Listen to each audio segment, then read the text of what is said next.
anos de soltura do ex-presidente Lula, é claro, a gente vai falar sobre isso, e Deltan e Moro novamente. Fernando Ideu está sempre aqui com a gente comentando, inclusive, esses passos, né, de Sérgio Moro e de Deltan Dallagnol, a gente vai falar sobre isso com ele, claro. E vamos também falar sobre essa questão do Supremo Tribunal Federal, as decisões de Rosa Weber, essa decisão de suspender as emendas do relator. E é interessante pontuar, e eu vou pontuar isso, claro, com ele, sobre essa suspensão das emendas. É assim, pelo que eu entendo, o Supremo Tribunal Federal, inclusive, não tem esse poder de tomar uma decisão em relação ao Congresso suspendendo as emendas do relator. Mas o que ela pede na decisão dela é transparência em relação a essas emendas. Não pode ser um orçamento secreto. A população, que é a dona dessa verba pública, inclusive, precisa saber para onde essa verba está indo. Então, não dá para ser um orçamento secreto. Essas emendas do relator não podem ser distribuídas de forma secreta sem que a gente fique sabendo para onde esse dinheiro está indo. Então, essa é uma exigência que ela faz nessa decisão, que isso tenha um caráter de transparência, né? Que as emendas tenham esse caráter de transparência. Então, eu vou discutir, é claro, com o Fernando, vou querer saber dele sobre se é legal realmente suspender ou se de fato só exigir essa transparência. Mas uma decisão importantíssima, como colocou agora o Leandro Fortes com a gente. E a segunda decisão da Rosa Weber foi, claro, pedir para que Arthur Lira se manifeste, explique como se deu essa votação da PEC dos precatórios, já que há denúncia de que ele não seguiu o regimento interno da Câmara dos Deputados. Então, assim, isso é um pedido, na verdade, não é uma ordem, ele não precisa se justificar, mas claro que é interessante até para que esses poderes continuem tendo uma relação amigável, né? Porque realmente você faz um pedido e esse pedido não é respondido, daí não é legal, né? Daí realmente você cria rusgas ali nessa relação. Fernando Ideu acabou de conectar com a gente, que bom. Deixa eu já chamá-lo. Fernando está aí. Oi, Fernando, como você está? Tudo bem? Tudo bem, Thalita? Boa tarde para você, para todo mundo que nos acompanha. É sempre um prazer, uma alegria estar aqui junto com vocês. Fernando, sempre um prazer grande e uma alegria para a gente poder conversar com você também, viu? Eu já estava explicando aqui, inclusive para o nosso público, essa questão das decisões da ministra Rosa Weber, né? De suspender por um momento agora as emendas do relator e pedir explicações de Arthur Lira em relação à tramitação da PEC dos precatórios. E daí me surgiu essa dúvida e eu queria tirá-la com você.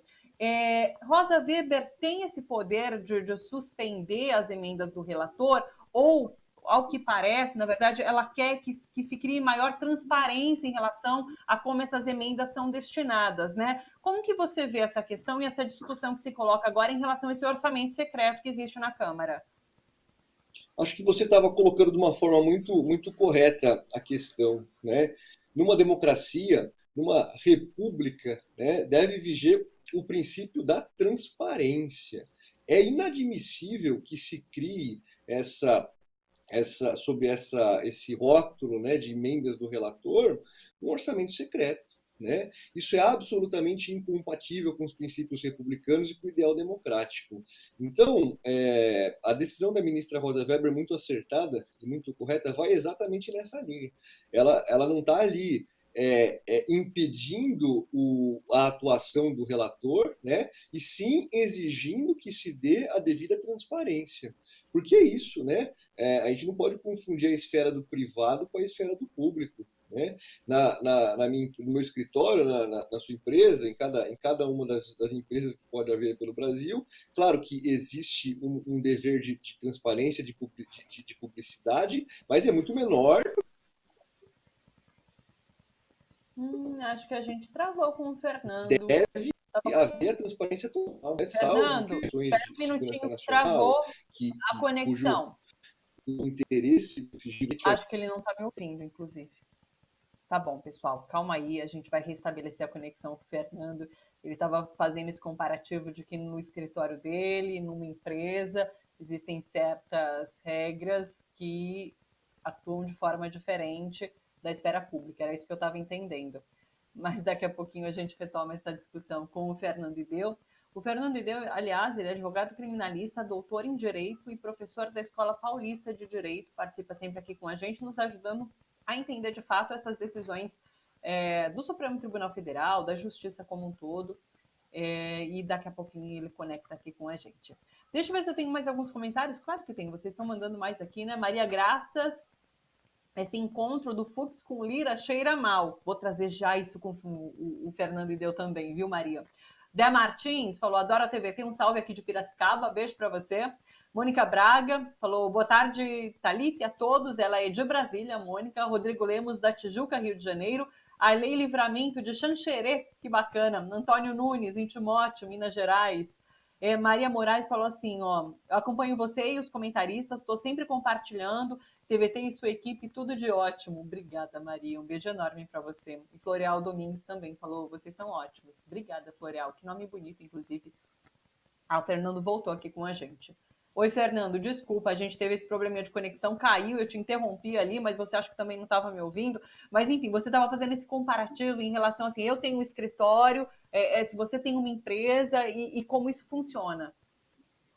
Isso, o gestor de uma empresa, né, ele não é obrigado a dar transparência e publicidade para todos os custos, para todos os gastos, para o emprego de todas as verbas, né, obrigado a pagar os tributos, né, a prestar as informações por devidas, mas é diferente de um presidente da Câmara, né, de um gestor público, né, que deve zelar pela transparência. Então, essas emendas do relator, que a gente sabe, está sendo usada para comprar deputado, para comprar voto, né, para esconder aquilo que de mais perverso existe para a democracia, que é a infiltração de interesses privados particulares dos agentes públicos no processo de distribuição e de emprego das verbas públicas, né? Isso é um total absurdo, né? E algo que a gente não pode admitir numa democracia, e por isso a decisão da ministra Rosa Weber está corretíssima, né? Em nome do princípio da transparência, que deve orientar todas as decisões do orçamento público. Inclusive, agora essa decisão da ministra vai passar por votação em plenário virtual, né, se não me engano. E há uma tendência para que os outros ministros concordem, né, com essa decisão da ministra, e daí isso começa a ter que ser discutido, então, pelo presidente da Câmara, enfim, de como vai se dar maior transparência a essas execuções de emendas.